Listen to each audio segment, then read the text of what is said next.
Бывший президент Казахстана Нурсултан Назарбаев посетил российскую столицу, где встретился с Владимиром Путиным. Об этом сообщил ТАСС со ссылкой на пресс-секретаря Кремля Дмитрия Пескова. Как заявил Песков, встреча носила частный характер. Он, Назарбаев, действительно был в Москве, и была его частная, абсолютно частная встреча с президентом, сказал Песков.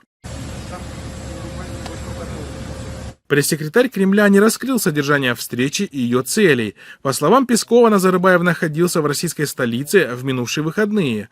В официальных каналах бывшего президента Казахстана о поездке в Москву и о встрече с Путиным не упоминается. Казахстанское издание «Улус Медиа» отметило ранее, что неофициальная встреча Путина с Назарбаевым состоялась 19 декабря и была инициирована экс-президентом. 18 декабря российские телеграм-каналы писали, что Назарбаев прилетел в Москву и что планируется встреча с российским главой. Ясно всем, опять каждому, что существуют третьи силы, которые гарантировали эту свободу и неприкосновенность Назарбаева. Отстраненный от власти после январских событий 2022 года Нурсултан Назарбаев редко появляется на публике и, по всей видимости, опасается, что новый режим начнет традиционную для Центральной Азии охоту на ведьм.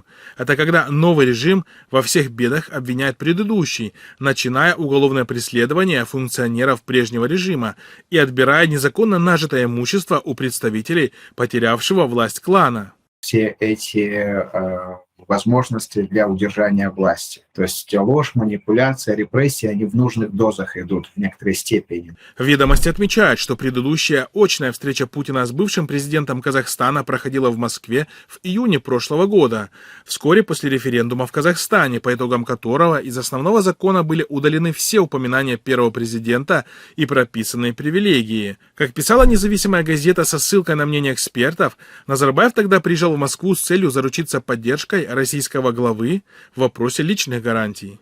Момент, когда вы получаете всю полноту власти, он же потратил 2 года на усиление своих позиций.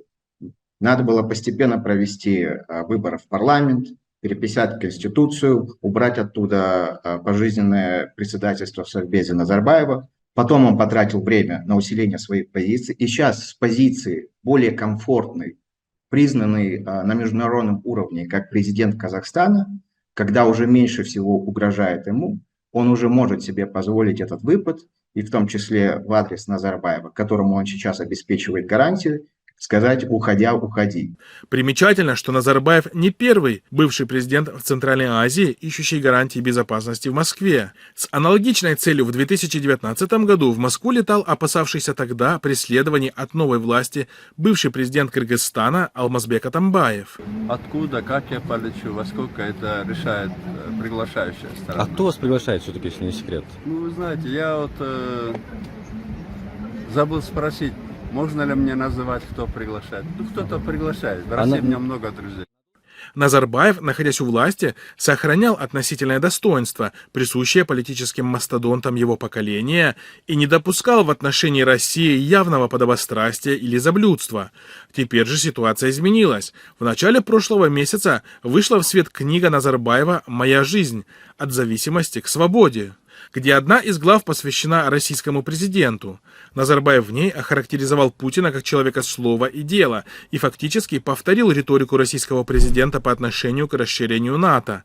Назарбаев отметил, что последний советский лидер Михаил Горбачев не задокументировал на бумаге обещание о том, что НАТО не будет продвигаться на восток, и заявил, что Запад очень легко отошел от этого устного обещания.